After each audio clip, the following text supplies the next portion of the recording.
We are moving quite along into the book of 1 Corinthians. Of course, I've run out of my translated material again, so maybe a week or two before I get back to 1 Corinthians, but that's okay. Let's take a look at 1 Corinthians chapter 8 is where we are. And the reason we're going to kind of run out of material again is that I decided that the sermon for this week would cover the whole of chapter 8, which is 13 verses. And since I only translate a couple of verses a day, when I get around to it, it took me most of the week to translate this, and then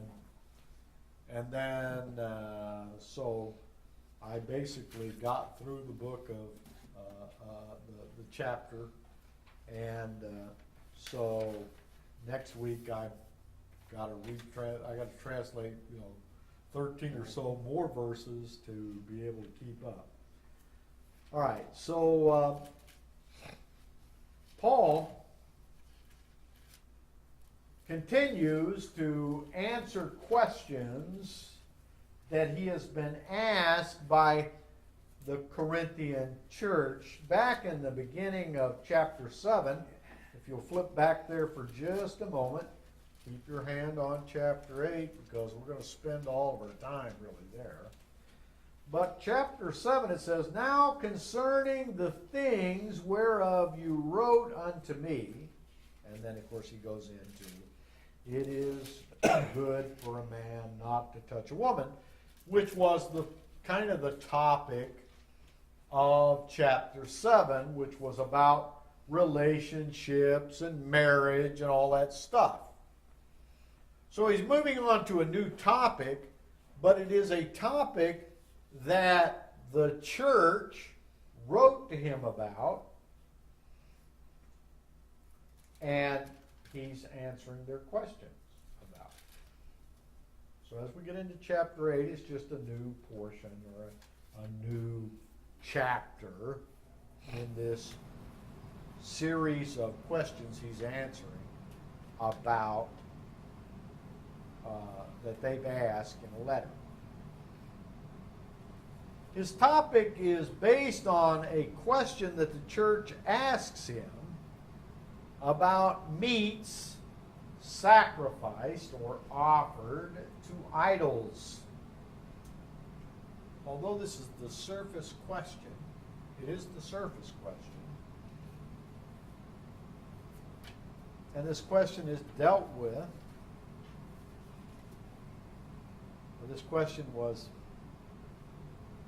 really commented on, in a way, in this church between different factions. We're going to talk about those different factions. I don't know, you say you get into a Baptist business meeting, you got 4 people, and you got 5 opinions. Well, that's kind of the way this sort of works. You get people, and they really want to push their agenda or their understanding of things. So when they get an opportunity to ask a question, they ask questions in certain ways. Maybe kind of trick you into answering their way. So they've asked Paul this question, and I'm sure that the question comes from one group or another that was unhappy about the way others were treating the topic of meats sacrificed to idols within the church. Okay? So we're going to see how Paul deals with that. Now Paul, although he answers the question directly, really shifts the focus of the topic from meats sacrificed to idols to Christian liberty and its limitations. Its limitations. He also discusses the limitation of our ability to know things. Okay? So turn with me to 1 Corinthians chapter 8, starting in verse 1.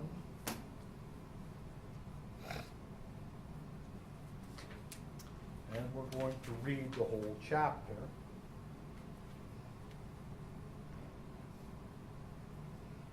Now, as touching things offered unto idols, we know that we all have knowledge. Knowledge puffeth up, but charity edifieth. And if any man think that he knoweth anything, he knoweth nothing yet as he ought to know. But if any man love God, the same is known of him. As concerning, therefore, the eating of things sacrificed to idols, things that are offered in sacrifice unto idols, we know that an idol is nothing in the world, and that there is none other God but one.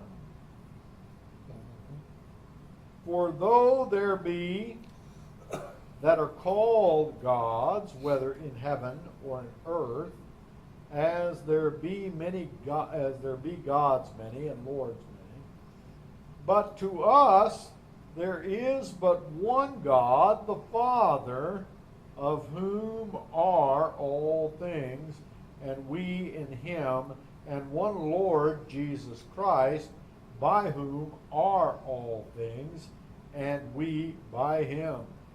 Howbeit, there is not in every man that knowledge, for some with conscience of the idol unto this hour eat it as a thing offered unto an idol, and their conscience being weak is defiled. But meat condemneth us not to God, for neither if we eat are we the better, neither if we eat not are we the worse. But take heed lest by any means this liberty of yours become a stumbling block to them that are weak. For if any man see thee, which hast knowledge, sit at meat in the idol's temple, shall not the conscience of him which is weak be emboldened to eat those things which are offered to idols? And through thy knowledge shall the weak brother perish, for whom Christ died. But when ye sin so against the brethren, and wound their weak conscience, ye sin against Christ. Wherefore, if meat make my brother to offend, I will eat no flesh while the world standeth, lest I make my brother to offend. All right. The first section of the sermon I have entitled, Meats Offered to Idols. I have no issues. I know I'm right. So I'm going to take that in verses 1 through 3. As I said, this is likely a continuation of Paul's answers to questions at the beginning of chapter 7, verse 1. Here, the question is about food sacrificed to an idol that is available in the local marketplace. Now, how many of you know where Corinth is on the map? Okay. It's right in the midst of Greece. Right in the middle of the pagan world. Okay? If you were to go to Corinth today and look at historical sites, you know what you would not find? The first Seventh-day Baptist Church of Corinth. The building wouldn't be there. Okay? You know, you might find the temple of Diana, or actually I think it's Aphrodite there. Or you might find the temple of Poseidon. Guess what? It's a seacoast town. So Poseidon would kind of be important. Or Apollo, or one of the other gods around. You'd probably find ruins of those places. But you would not find something that said, this is where the New Testament church in Corinth met. Because those other worshiping things were so prevalent. Okay. Now I'm getting deeper into the sermon than I am in my notes, so we'll back off of that. And I want to talk about this term used here for meats sacrificed to idols, because it is just one word in the Greek. Meat sacrificed to idols? Well, no, it's not 5 words that makes it up. It's barbecue. It's one word. And it's a compound word. And the first part of that word has idol in it. It's eidolon. So, okay, eidolon. And the second part of the word is thuton, from which the verb thuo, actually thuo is the root for the word thuon. And thuon is kind of an adjective. It's a verbal adjective from thuo. And thuo means sacrificed. Hence the idea of sacrifice to an idol. I thought it was interesting that right in that phrase is the term idol. Right? Idol. I thought that was interesting. Things sacrificed to idols. Now, from the Holloman Bible Dictionary, it says, pagan sacrifices could be thought of as typically consisting of 3 portions. One small part would be used in the sacrificial ritual.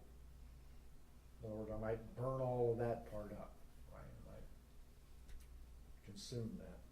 A larger portion would be reserved for the priest or other temple personnel. And that was true for in the worship of God too. The priests got a portion of the sacrifice for their meals, etc.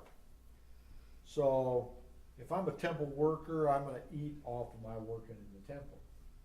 Okay?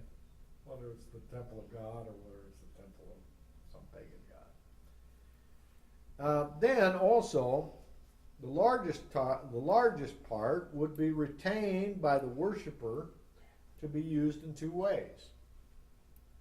The one who offered the sacrifice would sometimes use the remaining portion as the main course in a meal, which might be served at or near the pagan temple. Sort of like when I used to go at the Southern Baptist Church there at Geyer Springs in Arkansas, go once a week on Wednesday or once every couple of weeks on Wednesday and eat a chicken spaghetti dinner. Anyway, I guess that really wasn't an offering to them, but similar, but some food offered at the temple itself.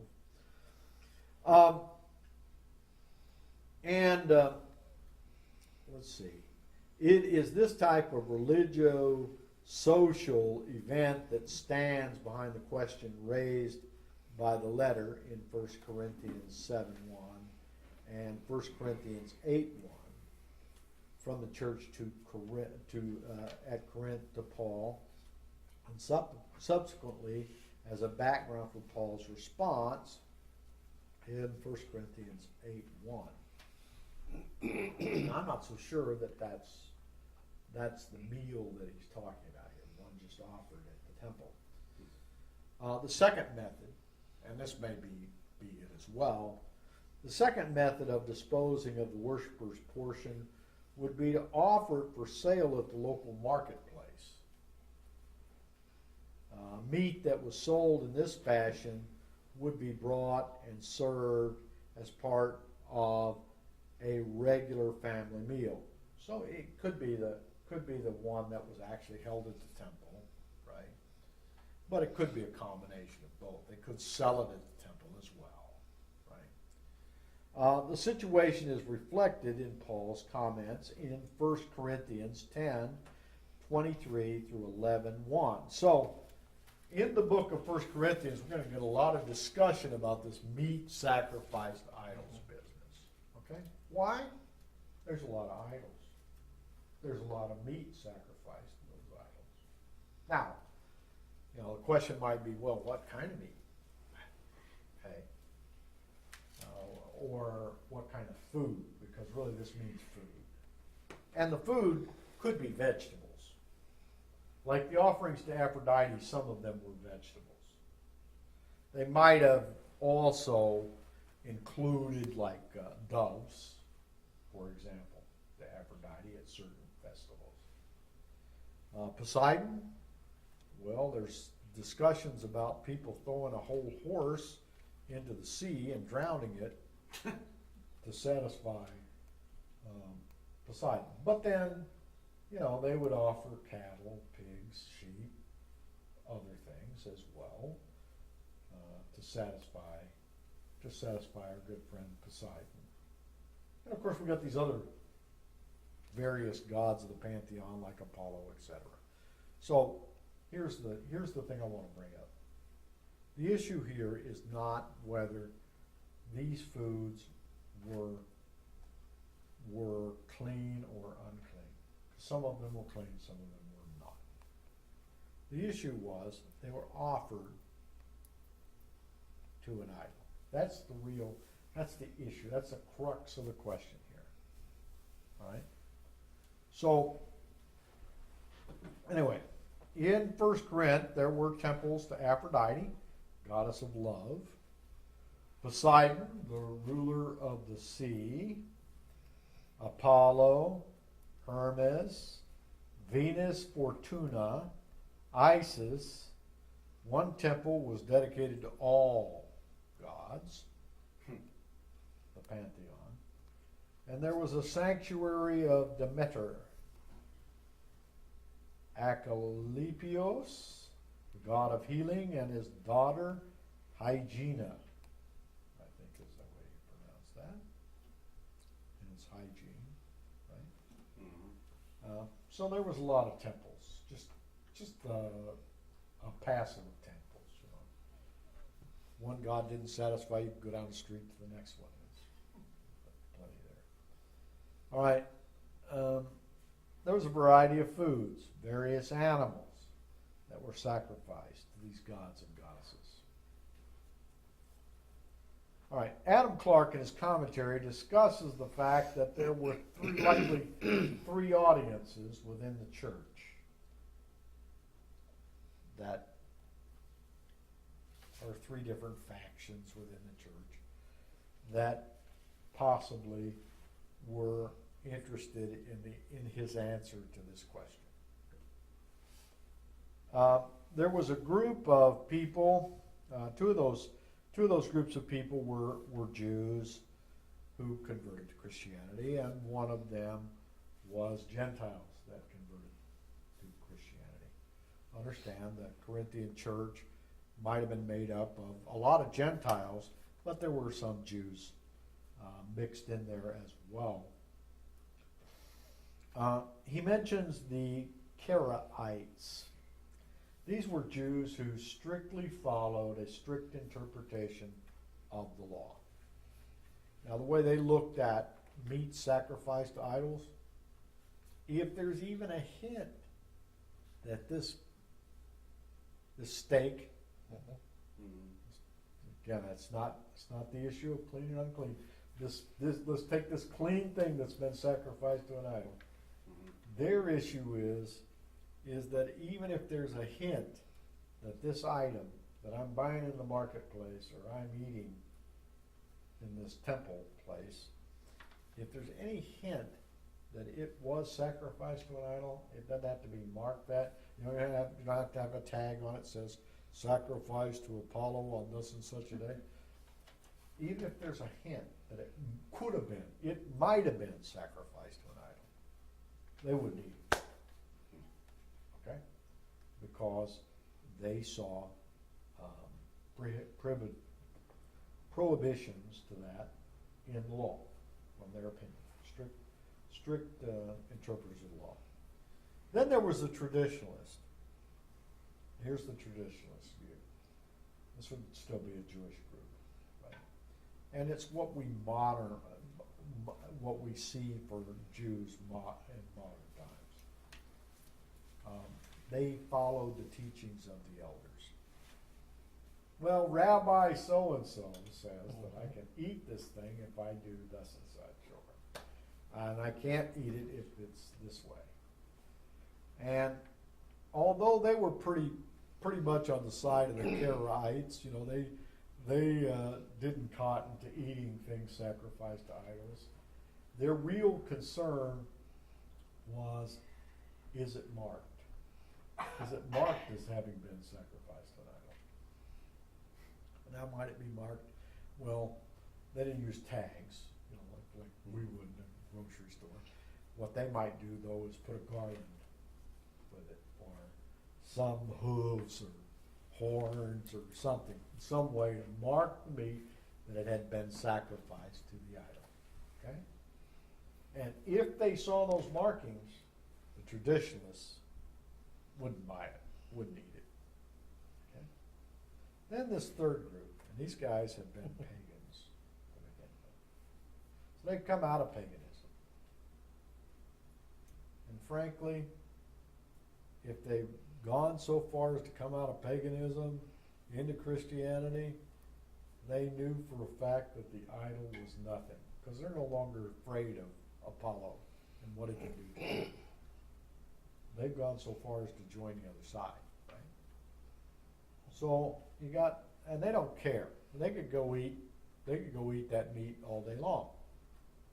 All right? So you got these three different factions within the church. And they look at it differently. Barnes, in Barnes' notes, talks about what the objection to partaking of the meats might be. The objection to partaking of it would be that to partake of it either in the temples or at the feast of the pagan neighbors would be to lend countenance to idolatry. Okay? It's like, if I went out and bought the Black Sabbath album with Ozzy Osbourne wearing a garlic clove around his neck, because that has certain pagan significance or Black Sabbath significance. If I bought that album, then I was authorizing or giving credence to this cult. And I kind of follow along with that. I mean, I wouldn't buy any Black Sabbath albums these days. I might have in the past. I might buy a Mountain album though, which is probably just as bad. All right, so on the other hand, there were many who supposed that it was always lawful and that the scruples of their brethren were needless. So you got these factions. Oh, you don't want to ever do this. Oh, it's okay. No problem. And look, I'm waiting to pounce on Paul for whatever way he answers this, right? If I'm this group or I'm this group. All right, so the second part of the verse 1, we haven't even got out of verse 1 yet. So, you're going to be here for a while. The second part of verse 1 speaks of knowledge. The apostle, according to Barnes, is responding to arguments presented by those who supposed it was always lawful. Always lawful. And it was assumed that it was impossible for a converted Christian to be enticed back into paganism by eating a sacrifice. To this, Paul argues the following. In verse 1, knowledge puffs up. In verse 7, not everyone has the same level of knowledge. Okay. What I know may not be what you know. From that, Paul moves on to other arguments about the topic. Let's not forget the context in which the epistle is written. Remember, I have told you all along, there's internal evidence in this book that says it was written around the time of the Passover. What happened at the time of the Passover? Well, you killed a Passover lamb. But not only that, you started partaking of what was called unleavened bread. And several times in the book of 1 Corinthians, Paul has alluded to being puffed up. Right? And he uses it as a type of sin, which is the way it was looked upon in the book of Exodus, chapter 12 or so, when you get to the Passover. It represents sin. Okay? This puffed up bread. A little leaven, Paul says at one point, what? Leavens the whole loaf. In other words, not only is it sin that you've hidden in a lump, but it permeates the whole thing. Right? So you can't just have a little sin, it's going to reproduce. Right? So that's Paul's whole argument here. But his argument, Paul takes it even further, and he compares it to the sin of pride. And he does that several places. And so here he says knowledge puffs up. Guess what his point is? Guess what? There are people who are prideful in their knowledge. And they are going to make you pay for their pride. That's what Paul said. He doesn't say it in so many words, but that's what he's saying. All right. So, Paul uses the term puffing up as a figure of the sin of pride. Look at me! How good I am compared to others. Look at me. I'm smarter than you are.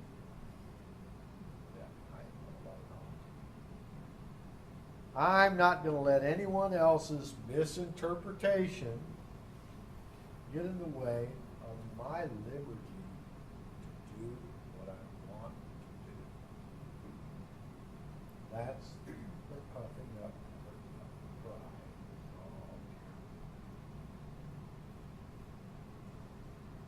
of pride. Paul contrasts this with agape love. That's what that term charity in the King James says. The puffed up attitude would cause offense, according to this passage. It would cause to tear down a person who was weak. I'm going to defile you. I'm going to eat this in front of you because I am knowledge and I know better. Whereas, what does agape do? What does love do? It edifies. What does that term edify mean? It means to build up. So there's a contrast between those who use the attitude of pride to shove their religious freedom in your face versus those who act out of agape love, which builds up. That's Paul's whole argument. as we start to go through it. In verse 2, Paul notes that one who would argue, I have knowledge and I am free in this matter, and I will not modify my behavior based on your concerns. He tells them, you know what? You may not know as much as you. I'm going to use pride based on my knowledge. Paul says, you really don't know as much as you think.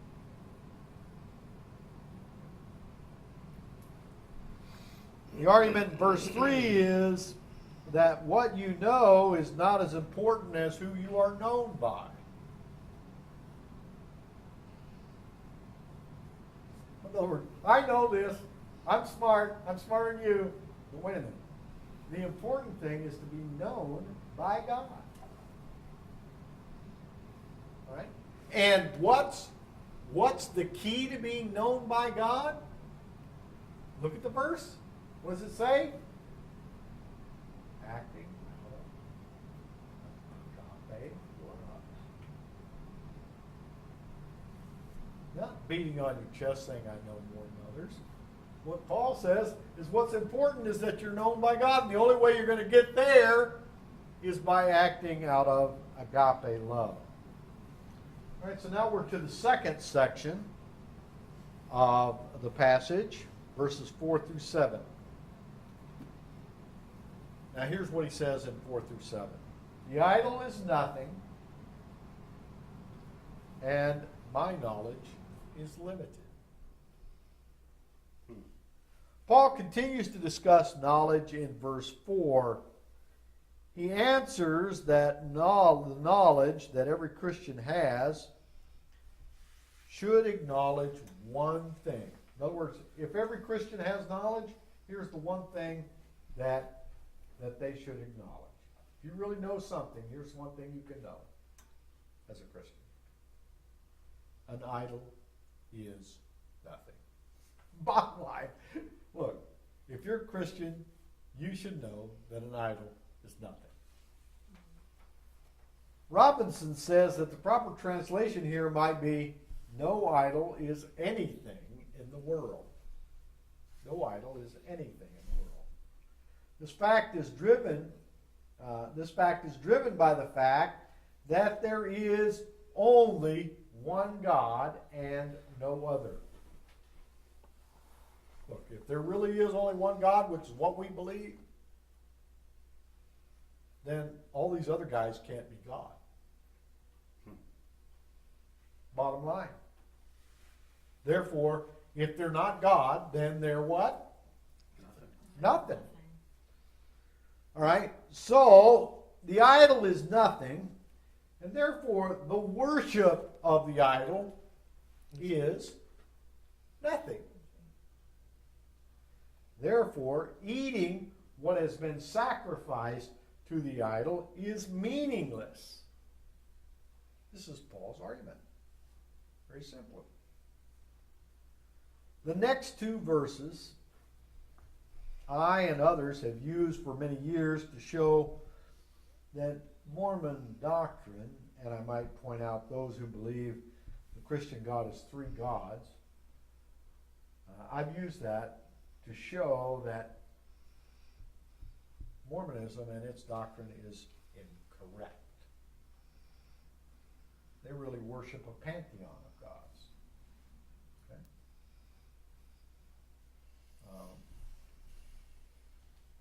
So, somebody got their Bible open, if they would they read the passage here that starts, I guess, in verses 5 and 6?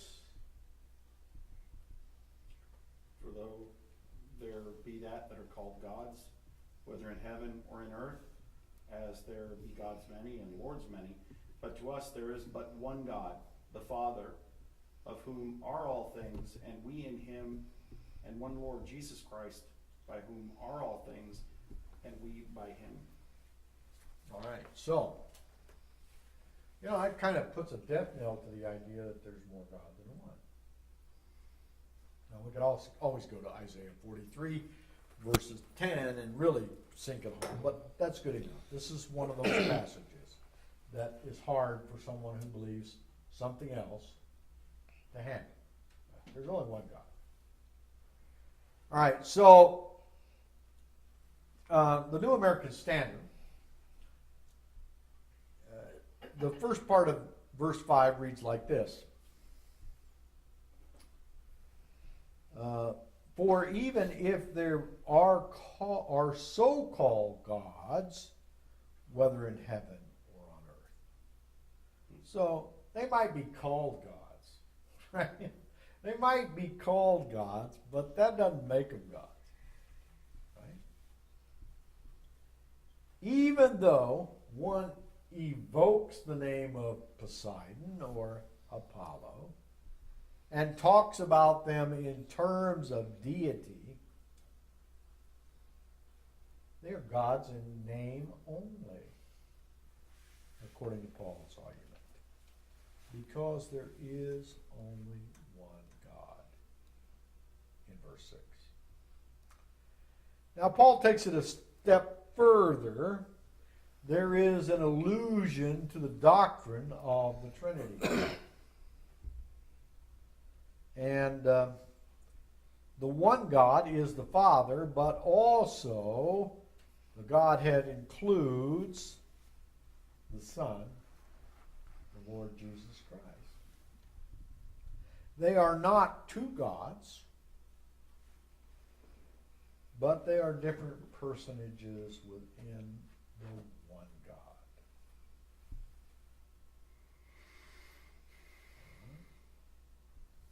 There is one God. One God, and this one God is responsible for all of creation. That's what he says here. He says this one God that we have is also responsible for the life force in each and every one of us. The thing that animates. The thing that makes us alive comes from God.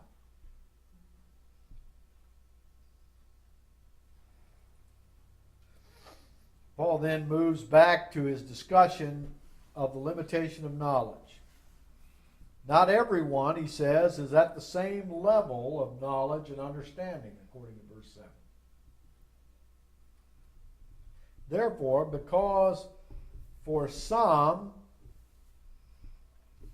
their conscience is weak, and therefore would be defiled by eating a sacrifice to an idol, or, for that matter, being weak might be damaged by your eating and seeing you eat a meal sacrificed to an idol in front of them. Boy, have you ever gone out? I went out one time with a Christian group, a so-called Christian group, to eat a dinner. And yeah, there was probably some problem with the particular piece of steak that the guy got. But he was so ugly to the waitress that if I were the waitress, I'd never want to join that religious organization. I would never.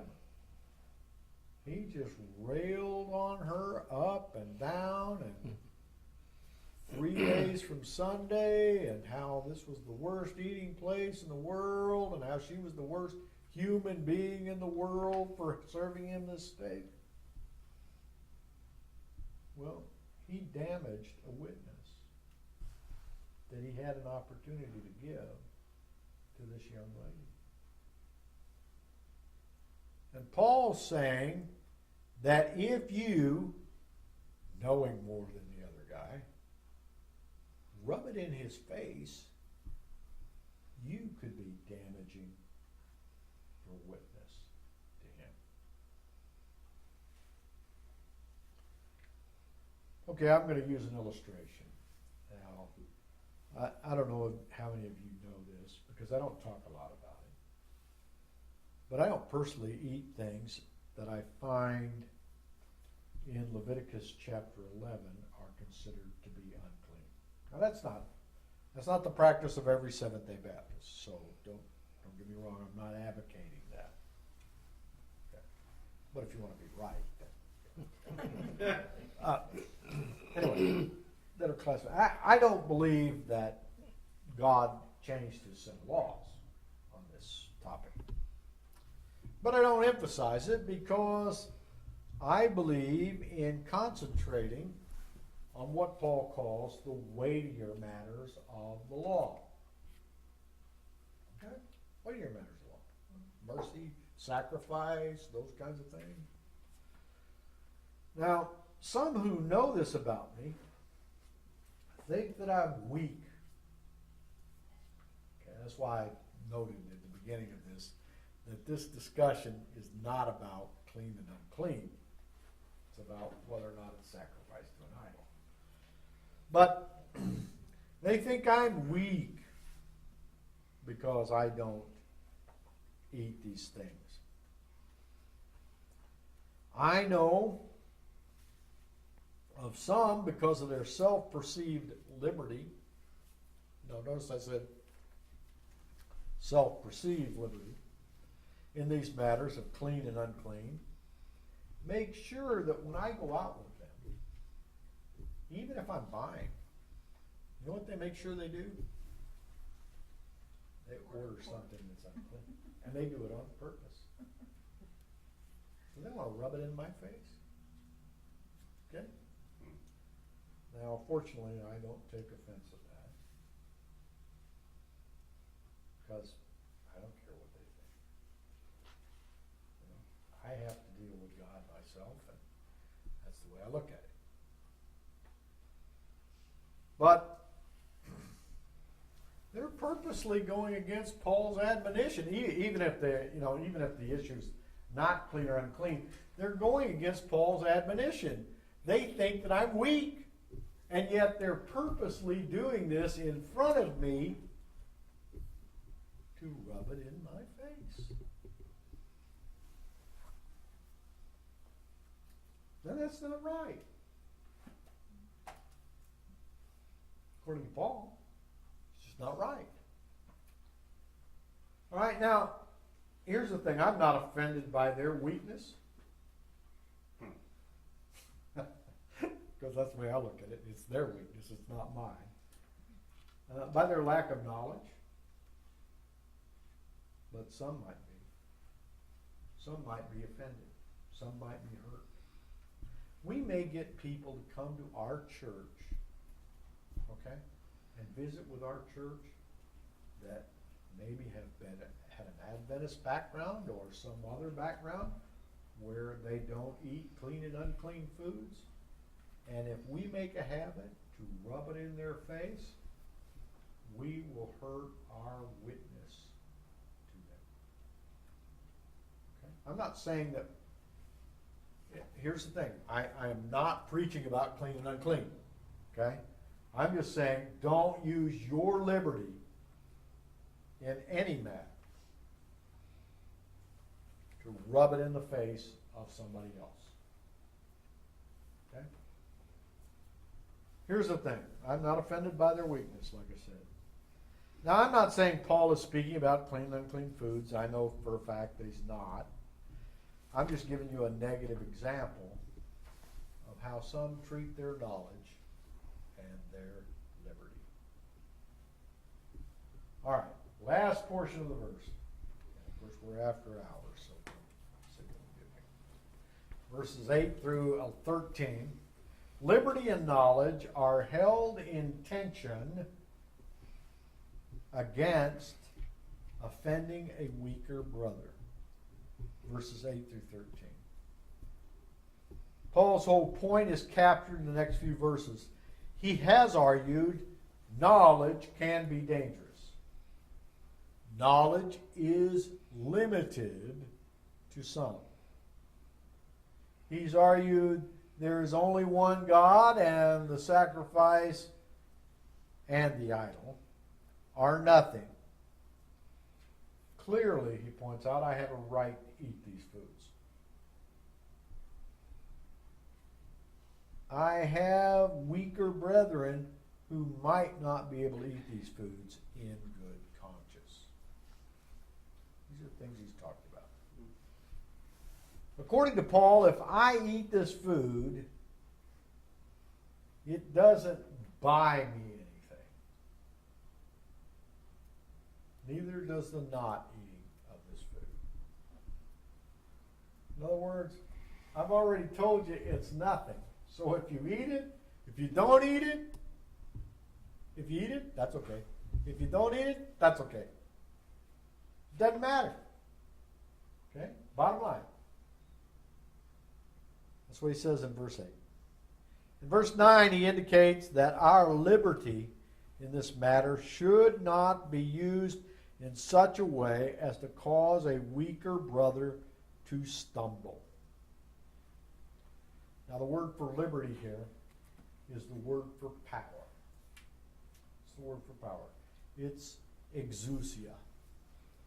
It's the word we get exude from. When we talk about somebody exuding power, we're using part of that word, that Greek word that comes from that. Here, one of the meanings of this word has to do with the power of choice. I have the power to choose. I have the liberty of doing what I desire. Okay? I am free in this matter to do what I want, but my liberty is held in tension with how this will affect others. How will my actions carry out the love of Christ? Will my actions in this matter, where I have liberty, cause a weaker brother to stumble? Pastor Ron Elston, good friend of mine, he notes that at one time he had an alcohol problem in his life. He speaks about a time when he was walking down the street there in Missouri where he lives, and he saw, wadded up on the sidewalk, a pack of cigarettes. So he bent down to pick up the pack of cigarettes to throw it in the trash can. It was a wadded up pack of cigarettes. It's on the sidewalk. Just about the time he picked up the pack of cigarettes, he had them up in his hand, a van load of church people came around the corner. And he waved at them with the pack of cigarettes in his hand. Now, where he was standing on the sidewalk at the time he picked the pack of cigarettes up, where it was discarded, was right in front of a local bar. So by all appearances, it looked like that Pastor Ron Elston was coming out of the local bar with his pack of cigarettes when he waved at the church members that were going by. Well, he had some explaining to do. So he had some explaining to do to his church members. Now, this isn't exactly the same. But Paul says when someone sees you exercising your liberty in a blatant manner, in the face of someone, it may damage the weaker brother who sees you eating and being sacrificed to God. That's what verse 10 says. Your liberty in this way is an offense to someone who Christ died for. So not only are you doing it in his face, but in essence, you're doing it in the face of someone who Christ paid the penalty for on the cross.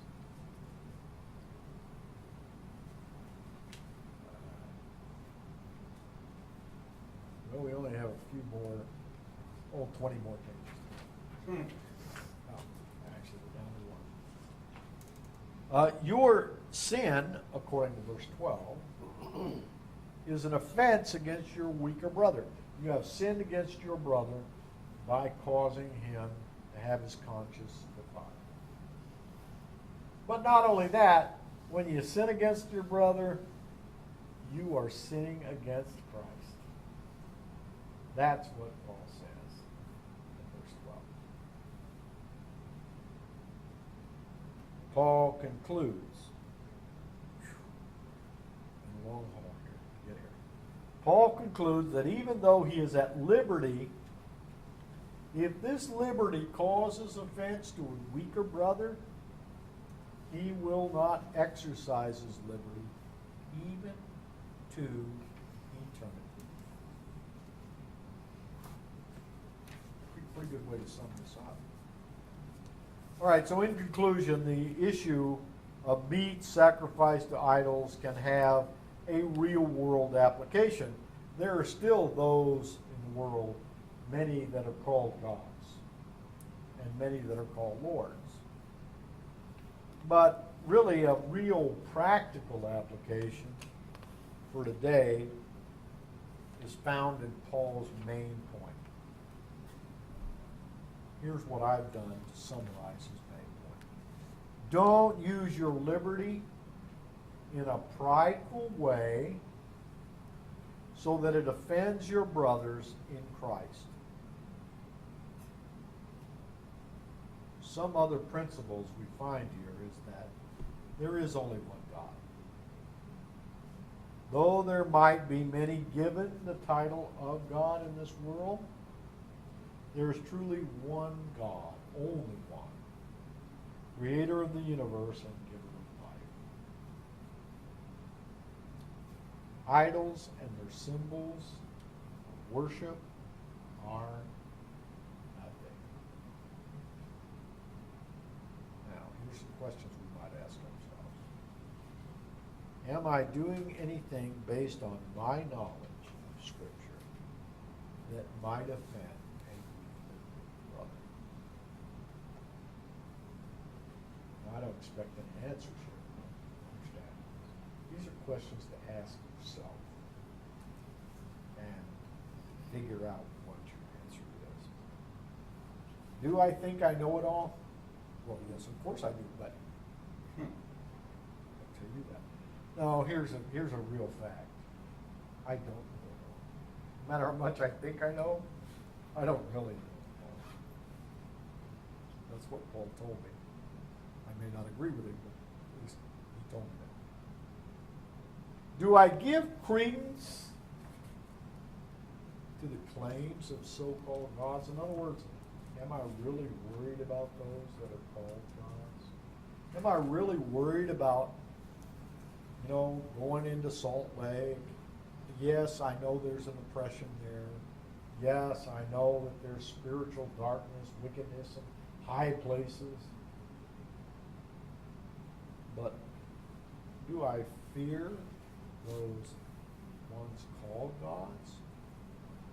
Or do I fear the one God?